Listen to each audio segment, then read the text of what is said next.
Hello, everyone. Welcome back to the MTG Goldfish Podcast, episode 129, your weekly podcast covering everything Magic the Gathering related.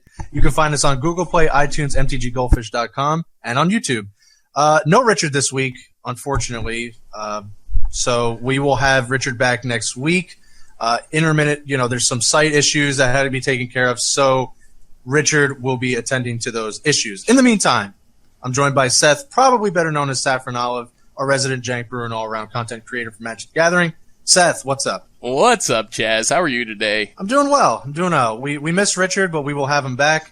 Chaz, as always, content creator for Magic the Gathering, focusing on the financial aspect. On the docket, Seth, we got the entire set of Hour of Devastation, so we will talk about that. We're going to talk a little bit about the Invitational happened. There's like a ton of modern events that happened, standard events that happened, and we get to see like post Aetherworks Marvel banning that, maybe we're at a point that these formats, well, modern's always great, but maybe standard's getting there too now. So we're going to touch briefly on that, kind of an over, a meta perspective on that. We will talk a little bit, since it's Seth and I, we don't get to do this too often, but we will talk about just Hour of Devastation and more of a financial aspect. And then we will wrap it up with some fish mail. Did I leave anything out? I think that's pretty much all of it, yeah. All right. So, if you are watching the YouTube this week, you will see Seth and I talk about some Hour of Devastation cards, but let's talk about it a little bit here, too, on the podcast, Seth. We have the whole set. What do you think? It's a weird set.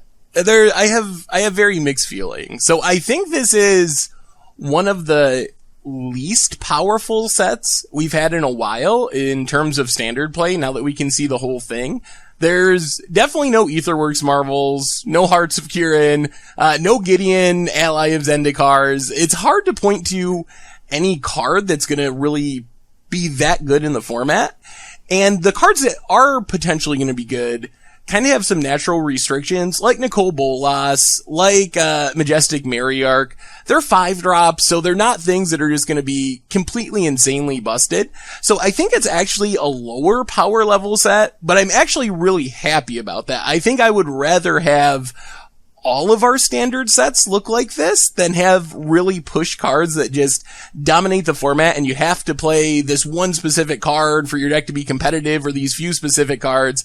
So I think the power level is low, but it's low in a way that I'm really excited about. This kind of feels like almost an old school set to me, where we have all these different options and lots of stuff that looks really cool and really fun, but nothing that's like, oh my god, they had to like break this one card because it's all about the story, and or they need to like sell this at, so there's one really push card. So it feels like a return to normalcy in some ways to me for standard, and I'm really excited for it for that reason. Yeah, I think you nailed all the great points, and we've had a lot of conversations on recording, not recording, about this set, and I gotta tell you, it was pretty hard to talk about this set, just because, and it's not like really a bad thing, but you're right. Like, you can't point to any one card and be like, oh, this is like totally, nuts. Like, this is going to be taking over standard. And I think I kind of like that. I think you used the term return to normalcy really well there. For playing the game a long time, this is kind of where I like to be. Like, the pendulum is swinging back, I feel like. I think they kind of learned their lesson that they can't let this design get, away from them, and they can't have overly powerful sets like back-to-back and these parasitic, abilities such as energy. And I think this is a good way to kind of swing it back the other way. You have a broad set with a lot of different cool things, and not any one thing is going to kind of be degenerate here.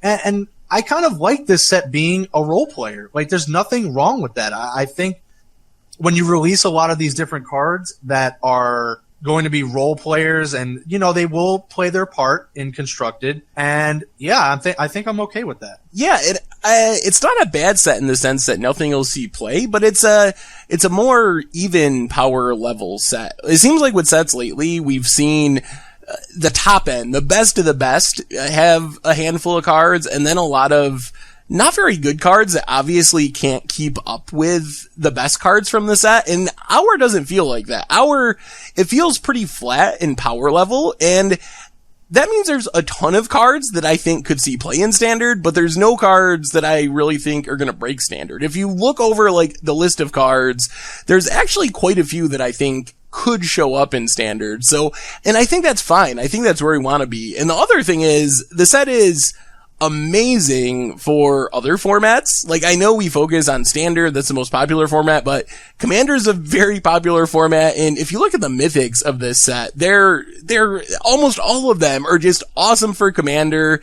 So I think that even if this isn't a hugely impactful set for Standard, it's still going to be a success based on those other formats and the other things the set really does well. Absolutely. And I think it's more of a success because of that. Like, when there's something for everyone, and especially more so a very, like you said, a very large percentage of the player base now, I mean, it's Commander. There's no denying that. I think that's great. And there's still enough, to look through this set and say, you know what? I think this could have an impact in this constructed format. I mean, there's some obvious ones. I mean, we talked about them, this coming week, so you can stay tuned for that, for very specific ones. But I mean, even some of the gods, even some of the stuff that you wouldn't normally think would have an impact will likely have an impact. I'm certainly excited for a few of them. Obviously, in green, you have Majestic Myriarch, which to my surprise, you did not trash as much as I thought you would have. So it was actually a huge relief to come on today and talk about it and know that some of the stuff that I like, you also like as well, and it's not going to get hugely trashed on. Yeah, I like that card a lot too. It doesn't necessarily seem like a card I would like, but I definitely do like it. And I think where I'm worried about Hour of Devastation isn't Hour of Devastation itself, but I feel like it might struggle in Standard based on how high the power level was from Kaladesh block.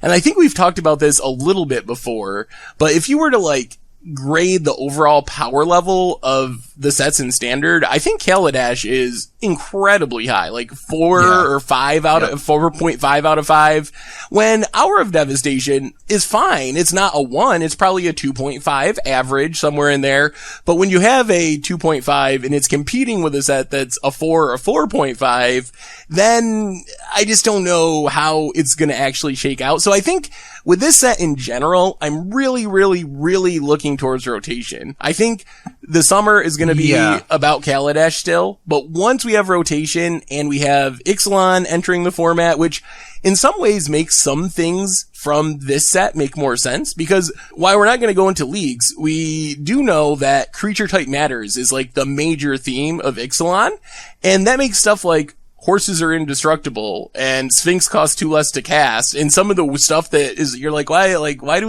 that on, Amonkhet? Why is this an Hour of Devastation? When you have a set that's about creature types mattering, all that stuff might make a lot more sense come fall. Absolutely. And even until then, I do agree with your assessment there that Kaladesh is certainly up at the top. But, and like we keep saying, there's nothing wrong with a set like this keeping those sets in check. And I think Hour will definitely do that. I mean, you banned, and we will get into bannings a little bit more, but you banned all these cards, and I think you're getting to a point where, the super, the cards that were just overshadowing all the rest of the card pool are now gone. I think there's enough left, especially in Hour. I mean, you look through, that can deal with some of the remaining stuff, even in Kaladesh, and to a lesser extent, Shadows over Innistrad, because we have some decent graveyard removal that we've seen, and it's not as important with Emrakul gone, but it's still important enough that, it's there. And we've seen enough in cards like a Braid and stuff like that can deal with the remaining power of Kaladesh in Heart of Kiran, Scrap Heap Scrounger, and those sort of cards. And Solemnity for energy. So there are a lot of answers to Kaladesh block. That's very true. And I'm cool with that. I'm totally fine with this set being released. And I do agree. It's like a 2.5. That's fine as long as it has all the cards that can keep Standard in a kind of a harmonious state and keep the rest of the really powerful cards in check. Yeah, I mean, that's what was greatly lacking for the last year or so, 2 years, ever since Battle for Zendikar started coming out. They just did not. They keep printing these sets with no way to stop like the main strategies of these blocks. And we don't have the one crazy push thing, which makes me feel much better. Like, if you look at Gideon in Battle for Zendikar, kind of like the face card of the set, super push. Emrakul banned now, but that was the same way. Nicol Bolas is a powerful card, but it's not the kind of card that you can really envision getting banned in standard. It's not that kind of good. So I think that's a healthy thing. I think that's kind of where we want the power level to be for our best cards, is more Nicol Bolas and less breaking the format. You have to play this card or your deck's not working right type of power level. I know we wanted to touch on this a little bit before we get into standard and modern and the invitational stuff. So we talk a little bit about Hour of Devastation in kind of a broad sense. But since we're here, let's talk about it a little bit in a financial sense. I know you started crunching some numbers a little bit, and you were, mentioning that this set overall in terms of EV is fairly low. Like, I mean, we've had some low sets, but even lower than that. Yeah, so I don't have the full EV. I haven't actually done all the calculations yet, but just looking at the set, there's one mythic over $10 now. It was 2, but the prices have dropped a bit. Nicol Bolas is like $20, nothing else over $10. With rares, it's down to 1 over $5 in Solemnity, which is just over $5. And then a few things just under, like in the $4, $3 to $4 range, like Nimble Obstructionist, Ramenup Excavator. But that is abnormally low. So I'm really curious to see what happens with this set moving forward from a financial perspective. I know just looking at this, and I'll have a full EV article next week and kind of go in depth on it, but it doesn't seem like the kind of set that you want to open for value. I wouldn't want to be cracking boxes for value with this set. It seems very unlikely that you're going to make your value back out of a box.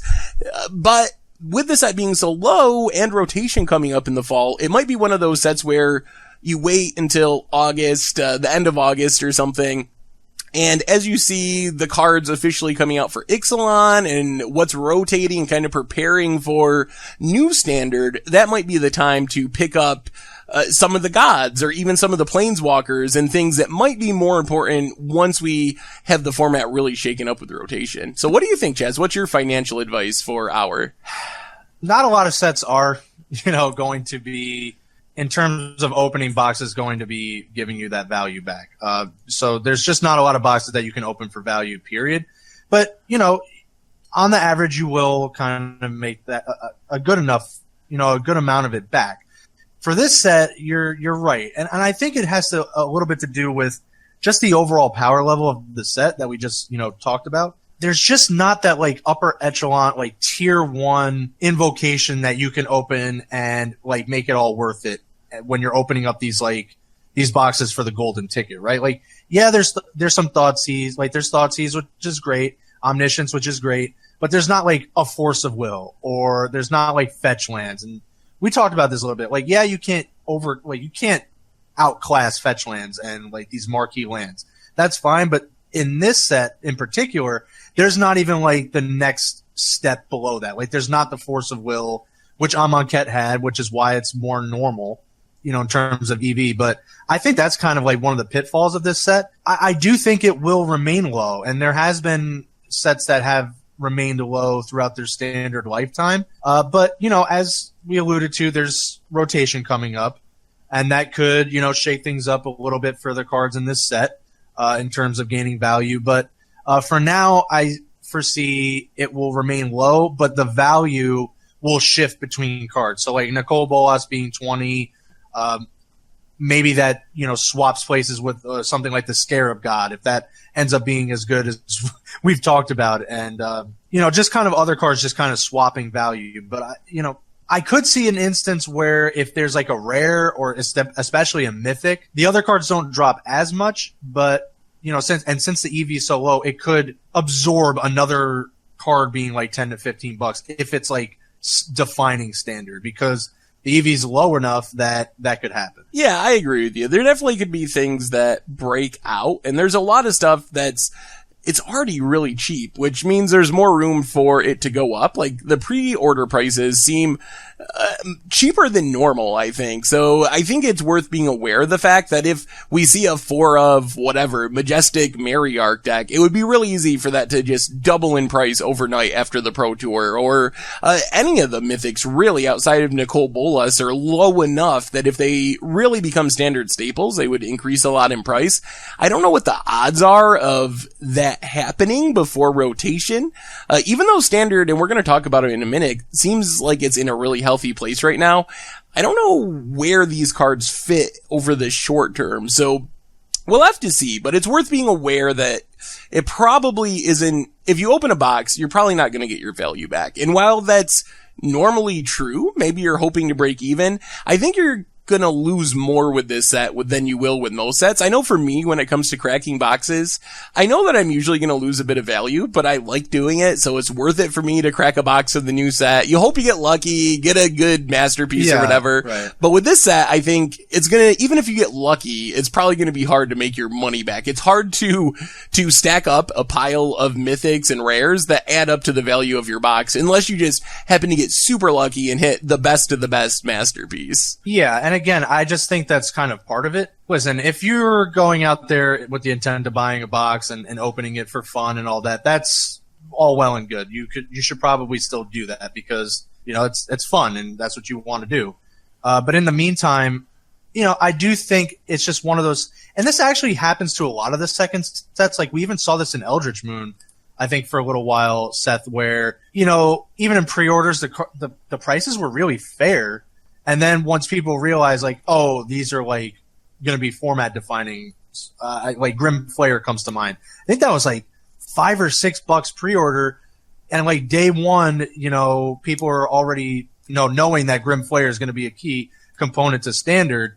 You know, the card just increases exponentially. So that can definitely happen. Like, Samut the Tested, if that somehow, like, breaks out, you know, being, like, $3 or $4, similar situation like Saheeli, right? Like Saheeli was like a $3 to $4 planeswalker. And then suddenly, you know, another card gets printed and it goes to $15, $20, you know, instantly. So that can still happen. And since the EV is low enough, if it happens, you can fully well expect a card to spike that much. Or the other instance is, you know, here and there, you know, we see at the Pro Tour that, you know, this rare is doing well and this rare is doing well. Well, a lot of these like sub $1 cards can go to $3 to $4 like really easily, and that's still a pretty big jump too in terms of percentage. Yeah, I mean that's definitely true, and I'm sure there will be stuff. I think the flat power level we were talking about before makes it really hard to know what that card will be. Like there's not the obvious, like, oh my god, that's going to be so great, but it's very likely that some of these cards will show up index and constructed, so we got to kind of wait and see and maybe try to, I guess, guess right if you're interested in pre-ordering and buying cards earlier. Otherwise, like, wait and see how the first week shake out, because there will be something. Like, there's always something that's way better than people think during pre-sales. Once we start playing with the cards, there's something that breaks out. I wanted to ask you, Chaz, you mentioned the masterpieces not being that great. Did you happen to see someone asked Marrow why there was no Nicole Bolas masterpiece? Did you see that on his blog? I did not see that. I was actually pretty surprised that they did not include any version of Nicole Bolas. Yeah, so and this was about the older Nicole Bolases in specific, but his answer was that it wasn't popular or in demand enough, which, what? I mean, boil, capsize, choke, Desolation Angel, really? You like original Nicole Bolas or even the first Planeswalker wasn't popular enough, but Forbid is? Oh my, I had to rant that's about that. That's a cop-out. Because that's just sorry. Like I mean, yeah, if you don't want to do it, that's fine, but oh man, that answer is so unsatisfactory. Yeah, take choke back. I mean, seriously, like, I'll give you the green one. Like, just the one solitary green, you know, invocation that they just decided to throw people a bone. You could take that one back, but there's no, I mean, that's very unsatisfactory. Yeah. I mean, the whole point of this set, everybody was hyped up for Nicole Bolas. Like, it's been how long since, like, Conflux? It's been, since we've seen this character? Yeah, a long time. Yeah, Conflux. Oh my goodness. It's been a long time. I mean, they couldn't even print the original Legends version. Like, come on. Yeah, there had to be a way to do it. Or even the Planeswalker deck version. Give me Nicole Bolas Deceiver. and everything will be good. Oh my goodness. Yes. I still was. Oh, actually, speaking of Nicole Bolas, I mean, this is going off track, so really, really quickly, 2 seconds. Someone actually mentioned that 4 Dark Intimations actually gets the original Nicole Bolas to Ultimate, which I didn't even think to check. Oh. So, okay, I think we can kind of like say it's not a 100% fail. Only like 99%. Yeah, 90, 95, 96, somewhere in there. Yeah. Oh, okay, at least he does something. I was actually really surprised. And who knows, maybe 6 years from now, when we return to a Nicole Bolas set, there'll be some awesome synergy. Dark Intimations will spike to like $20. Please don't buy Dark Intimations. I mean, it does, I guess in that instance, it does work. So bravo. And kudos for someone to pointing that out, because I did not even think to check that. So Chaz, I gotta ask you, we were talking about flat power level in standard and hour in standard. So what do you think about our current standard? What do I think about the current standard? I mean, we had the bannings, we had tournaments. Yep. Where are we at? Where are we at? I think my mantra has held true this entire time. And I know it was really hard for folks to go through all this. It's understandable. I've been through it a lot myself, like over the years with all these cards and just craziness where you don't want to play standard. I mean, I've sat through some really awful standards, so I get it. But I think it got worse, and now it's getting better. I think with, banning an unprecedented amount of cards, which is, it is nuts. It is not a good thing to do, and it looks bad, and everything, folks were saying was absolutely right. But I think the end result is going to be good and positive for standard. And I think the confidence in like playing standard again will return. Yeah, I think that, we had the SCG events this weekend, and I feel like standard is fixed. I feel like they got there. It took what, 5 cards are banned over 3 separate bannings over like 9 months, but 2 months before the format rotates, we made it. This is the standard we were waiting for. If you look at the top 8s, and again, that's not a great judge, but there's so much diversity. I think by my count, out of the SCG Classic and the SCG Invitational, 16 decks made top 8s in standard. I think there's 11 or 12 unique archetypes. That's super diverse, and there's a couple more that are just outside of the top 8. Blue Red Control didn't make it, but it's in the top 16. So there's a lot of good stuff that's going on right now. And when you combine what looks to be an already diverse standard with Hour of Devastation, which looks like a good set for diversity, like we were saying, like, I'm actually really excited about where standard's at for the first time, and just monitoring social media, hearing people talk. It seems like a lot of people feel that way. Like, so many people that played the tournaments this weekend are like, wow, standard is really good. Like, we finally got there. So really encouraging after such a rough few months. And I guess the question is, does it stay this way? What do you think? Like, is this a temporary blimp where they got things right, or did they learn some lessons from the past 6 months or 9 months and things are going to be good moving forward? I don't want to harp on Ixalan weeks. So, like, if, you don't want to hear about that, well, I'm going to try to be as, like, I'm going to try to navigate this as best I can. Looking forward to what we know in Ixalan and what we've seen, I do believe we're heading in a good direction. And I do think that immediately they have learned their lessons, because we've seen cards that show me that they've learned their lessons, right? Like we in that Ixalan League podcast, we've covered some cards that are clearly, hey, you know what? We made a mistake. We need these cards in standard. So to me, I think we're definitely hitting a good stride, and I think it's going to keep going into at least the next block of Ixalan. Or there's no more blocks, but at least the next set of Ixalan, and I believe the following set of Ixalan. Yeah, I think so too. I think that it's so weird, because before all this, back last fall, so almost a year ago now, before all the bannings and the stuff, I wrote this article talking about, oddly enough, among other things, bannings, and I mentioned Emrakul and Smuggler's Copter, saying, like, I don't think anything will get banned, but these are 2 cards to look out for. And one of the things I realized is Wizards has these problems on a pretty normal basis. It's like every 6 years we get in this situation where they have to ban cards in Standard, Affinity, fast forward 6 years, you got Jace, fast forward 6 years, you have this past 6 months with all the bannings. But it really feels like Wizards learns from that and good things come from it in the long run, and they redouble their efforts to avoid printing disastrously mistake-filled cards that ruin things. Also, just the formats themselves end up being better and really good after it. So I'm very hopeful that we've reached that point and that Wizards has learned some stuff from this. And while we might get back to it again 6 years from now on the regularly scheduled we mess up Standard time frame, I actually think it's going to be really good for the next couple years. I'm very, very excited, and I hope that it wasn't too detrimental to the game and not too many people actually walked away from the game or the format based on the past 6 months. Because if you stuck it out, I think there's a reward coming with some really good Standard. I mean, this all just goes, there's memes about this already. Standard, Magic is ruined forever. How many conversations we've gone through over the years.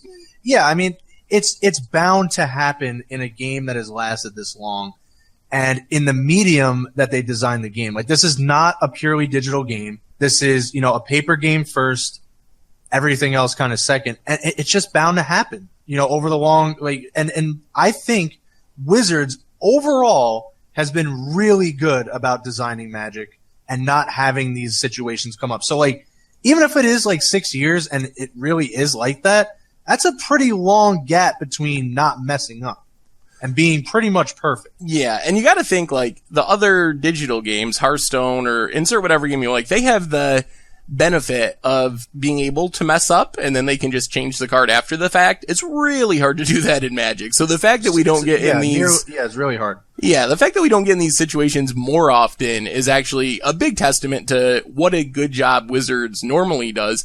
And we've even seen some things, the play design team with a bunch of really talented people, Cheon, Michael Majors, high level players that are going to work at Wizards specifically to test the formats. So we even see the mistakes paying dividends already. You got to feel better about the design process. Not that it was bad before, but it's even better now when you have these people that are specifically testing for it. So I think good things are coming out of all the bad things we've been through. We can already see it happening.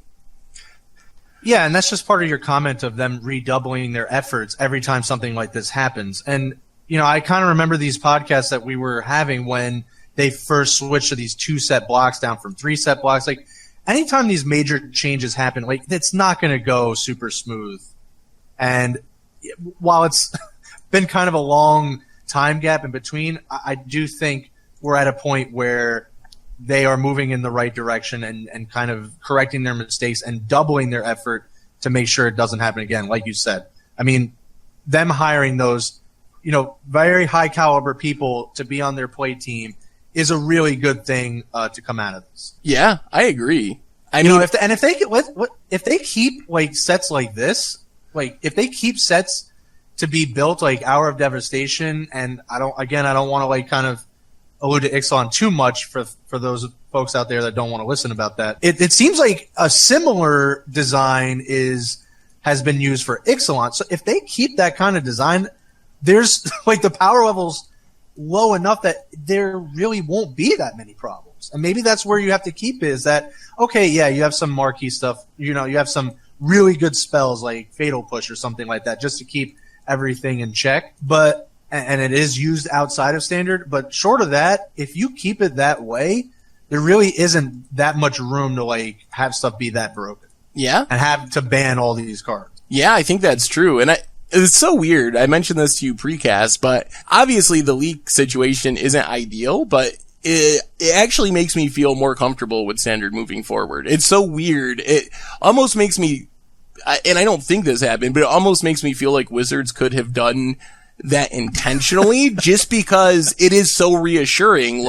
Having this sneak peek of the future makes me feel really good about the future of Standard. Even though it's by accident and not an ideal situation, it is encouraging for the future of Standard. So I wanted to ask you, Chaz, Standard, as far as the specific deck, did you happen to see the blue-white Monument deck? I have, and I actually saw your quick like deck tech about that as well, because I know that's been coming up a lot. Like that's to me a great deck. Like I love that deck. Yeah, it looks super sweet. The one, it seems like it's evolving. It started as a mono white deck, and that's the one that I actually deck teched was mono white. And then at the tournaments this weekend, they started adding blue to it for Cloud Blazer, one of my favorite cards, Spell Queller, some sweet sideboard stuff, and it looks really fun and really cool. And it's like $100. So that's another thing I think that has been glossed over too much with all the problems in Standard. Standard is super cheap. Like, it is super amazingly cheap. You can play really cool, really good, win a SCG invitational type decks for like $100, which is just amazing. So, what about Modern? Any thoughts on Modern, before we move on? Modern is fantastic. I really can't believe where Modern ended up, like, how it ended up this way. I guess, some of the bannings that they made, even with like Death Shadow in the format and everyone kind of moaned and groaned about Death Shadow, I still just like can't believe how great Modern has been looking for what, the last few months, last 6 months, something like that. Yeah, I agree. I think it's in one of the best places Modern it's ever been. Is great. I mean, I don't know if you looked at the Modern Classic, but a blue-black improvise list barely just missed top 8. Blue-black improvise. I mean, yeah, it's so diverse. Blue-black improvise, top 16 had enduring ideal. Another deck you don't see much. Different Eldrazi decks, fairies made top 8. Not to mention like a white-red prison deck, affinity Grixis decks that are more aggro, counters company. Crazy. Like, no matter what style, living end, no matter what style you want to play, from ramp to combo to aggro to control, there's a Modern deck that can do what you want, and it's competitive. Like, it's just so good. Yeah. It's such a great place for a format to be. It seems like it really has something for everyone, no matter how you like playing Magic. Yeah, and not to go like too much into each of the deck lists too, but I have to highlight like the first place list by Brian Koval in the Invitational. Like, they're playing cards that we wanted to see. Like, you love 8th Metalwork Colossus. It just first place the Invitational. And you're playing cards like Herald of Anguish, these mythics that like have gone completely to the wayside and no one even thought about using. Barely, like, we saw like one game and then it kind of just like it was some buzz in the what was it, Aether Revolt Pro Tour, and then no one even talked about that deck or those cards ever again. So it's like you get to see all these cards that are just popping back up because all the like Marvel and I guess Emrakul and all that stuff that would have still been Standard that are just completely overshadowing everything. Yeah, I mean, it's crazy that both of the biggest competitive formats seem to be really healthy right now, which is it's awesome. Insane. But it's been a really while since I've felt so good about both Modern and Standard. It seems like there's always a problem with one. Like, we went through the rough Standard. Before that, we had like twin bannings, pod bannings, all this stuff that was kind of shaking up Modern and causing problems. And now we got both formats in just a great place. So it's super exciting time to be a Magic player, I think, right now. I think so too. I mean, everything is looking awesome. Shout out to Peter Tubergen for the Modern Open. I'm probably pronouncing that wrong. First place with Affinity. Always got to shout that out whenever I see it. Two main deck thought seizes too. I love that. Is not something you see all the time. If there's, I don't know. Maybe Modern isn't so awesome if Affinity's winning tournaments. Hey, it beat out Grixis Death Shadow, so you gotta, it took down the boogeyman. It's so funny that Affinity's the good guy now. What are the chances that Affinity's the deck people are rooting for? Oh yeah. I know, really quick too, because I know we want to get to the fish mail because we have a lot of it, but I still love this Counters Company. Like, I know like Collected Company, like people are kind of tired of Collected Company, whatever. But any deck that can play like Ronas and Devoted Druid and, Vizier of, Remedies and like Walking Ballista and Duskwatch Recruiter, like all this stuff, it's just like super cool. Yeah, I think that's a list if you look at how decks develop in Modern, it usually takes a minute, like 6 months, a year for them to really... Especially these type of decks. Yeah, to really come into their own. And I feel like that's where this deck is. I feel like it could be one of the best decks in Modern, and it's already good, but I feel like it still has some more evolutions to go through to really reach its full potential, which is, it's exciting to see what people are going to do with that archetype, because the combo is really powerful. It gets to play a lot of good cards. I think it's just like not quite to the point of the decks that have been around and been tested for hundreds of thousands of matches, like Affinity and some of the old school Modern decks. Yeah, and it's always good to see Burn in the top 8 too. Well, we have like a million fish mails. Yeah, so we're just going to try to get through this as quickly as we can. Thank you everyone for sending these in. You can send them in every week and use the hashtag MTGFishmail, and we will answer them on the podcast. So let's get right through it, Seth. We'll try to trade these off. All right. So first up, we have from Christopher Brown, C. Brown Fit.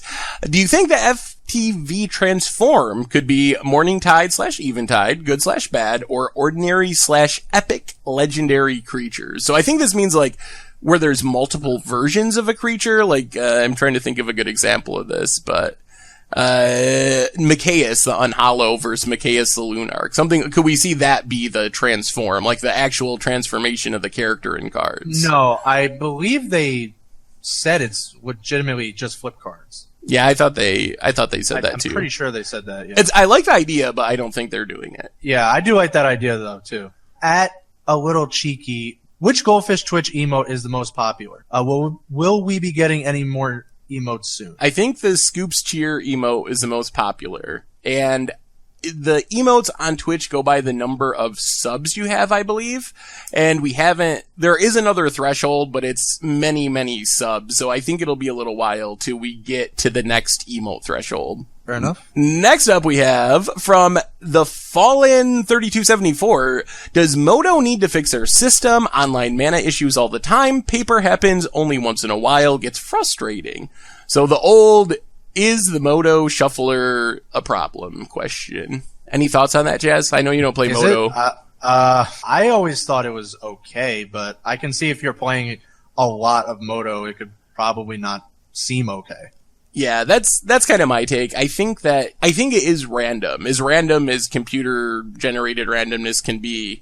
So I think that the shuffler is fine, but I think it's mostly us and our psychological issues. Remember our bad mana hands more than all the games that went smoothly. And this shuffler has been tested, even by other people. Never like a massive sample size, but like in the thousands of games, and it has always seemed to work properly. So I think it's just a bad run of randomness more than Moto Shuffler really being an issue. Yep. At Baldwinman3, which Bolas is better, the new one or the old one? Jeez. I'm gonna go old one. I am too, actually. I might be wrong. I think that's actually better. I like the old one better. I think the abilities are really sweet, and I like it, and I don't know. As far as seeing play in standard, they're both 7 mana. If you cast them, you're hopefully going to win if you get a 7 mana Planeswalker down. But I like the abilities on the old one more, I think. I do, yeah. It seems more what this Planeswalker and even just 3 general abilities that you would want more often than not. Rather. All right, Mean Pork. What's an album I should listen to? Oh, man. So I think my all-time favorite album is, I'm gonna go with Peel Slowly in C by Velvet Underground. So if you've never listened to Velvet Underground, check out that album. It's a classic. It's really old, but it's my all-time favorite. What about you, Chaz? You got a favorite album or an album people should hear? I'm a huge Led Zeppelin fan, so pretty much, I mean, it's really a cop-out, but, yeah, you should probably just listen to any of that. You can't go wrong with Led Zeppelin. I go really old school. Like, I don't keep up with stuff like these days. At Mardu_Ryu, where do you see Mardu going on rotation? Will it remain tier 1? And what's the best way to put green in a Marsh deck? What's that last part mean? I don't know what a Marsh deck. I'm going to assume it's Mardu. I don't know. Mardu? Well, I think Mardu. Mardu's, I think, can stay. Gideon, it loses. Yes. That's a big loss. It's a very powerful card, but we have more Gideons. We have things that can fill that slot. The vehicles and the artifact matter crewing creatures pretty much all stay. So I think Mardu will still be a tier deck. Next up, Rockin' Rainer says, is the modern meta sweet because there hasn't been a pro tour to bring attention to the best decks and the format, less bannings? That actually could be a big reason. Maybe. I mean, I think it could be part of it. I don't think that's the only reason. I think it's also the bannings have like hit the sweet spot. We've seen Fatal Push and some important cards printed. So I think it's a combination, but the fact that the pros aren't trying to break it probably doesn't hurt the diversity. All right. At I am Ascend, is it safe to invest in Infect? Currently need 4 Hierarchs, and will Infect make a comeback? I think if they were going to ban something from Infect, they probably would have done it by now. And 4 Hierarchs is pretty much not just delegated to Infect. I think that's just a good card to own for your collection. I don't know if Infect will make a comeback. Really just depends on where the meta ends up. Yeah, I mean, Fatal Push is the biggest reason for the decline, and I can't see that card getting significantly less powerful because it's so good. So, but you never know what'll happen in the future. But I do like Hierarchs as a card to own because it's super heavily played. Next up, we have from Verma MX, Seth mentioned the idea of a jank modern tournament. With all the team listening, can you make it happen? There's challenges. There's no good way to run tournaments on Magic Online without Wizard support. It's super clunky. You gotta use like outside websites and hope people put in their results.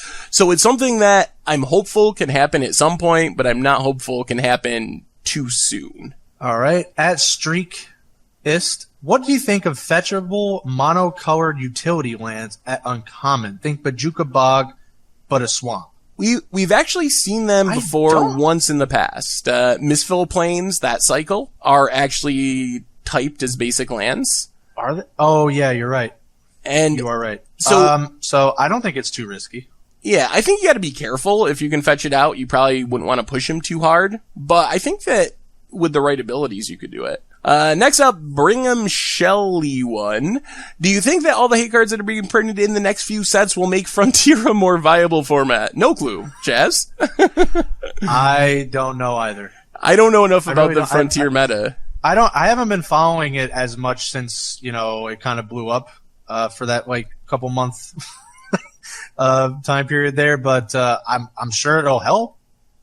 Yeah, I mean, if hate cards and the lack of them are part of the problem with Frontier, then it can't hurt. A Pithing Needle's a card you want in a format, so it can't hurt to have those type of cards in your format. I think they're a good safety valve, so I guess probably, but I'm not super up on what exactly they're hating on or doing in the format. From Griggles420, who will be the next 4-mana 4 ability Gatewatch Walker? My bet is Liliana. So Jace, done. Chandra, done. Yep. What does that leave? Liliana. Gideon, Liliana, and Nissa. I'm gonna go Nissa. I do think it'll be I'm gonna go Liliana. Okay. I do think it'll be Liliana's turn soon. Yeah, we're about due. This all taking into consideration they'll all be around. Also, I mean, they said they're kind of pulling back on Gatewatch Planeswalkers, so it might not happen as soon as we think. Maybe we'll see some non-Gatewatch 4-mana 4 ability Planeswalker. I would. Yeah. How about that, Chaz? Pick any Planeswalker. Which one do you want to see pushed? Is there one from the history of Planeswalkers? If you could make the Jace the Mind Sculptor version of it. Oh man, I would have to think. I'm gonna go Tibalt. I would almost just for the hilariousness of it. They made Samut so bad that Samut needs a redemption, or Arlen Cord, although that's technically 4 abilities. True. I probably Samut only again just because it was so bad that it deserves another shot with 4 abilities. I feel the same way with Tibalt. I think that would be cool to have a good Tibalt instead of just horrible Tibalt. Even what I want to see in an actual regular set? What's the one from Conspiracy? Kaya? Ooh. That would be sweet. Oh man, I would be happy if they just put that in a standard set, because that card's really cool, but I can't play it anywhere because it's only legal in Legacy. I know. It is really sweet. At Epic Pug, with Burning Tree Emissary now in the format, is Impact Tremors potentially Tier 1 in Pauper? You play Pauper more. I've only recently been flirting with the idea, but what do you think? Play very little Pauper, so I can't really give you a good answer. My guess would be no. I think there's better things to do with Burning Tree Emissary than ping your opponent for one when they enter the battlefield.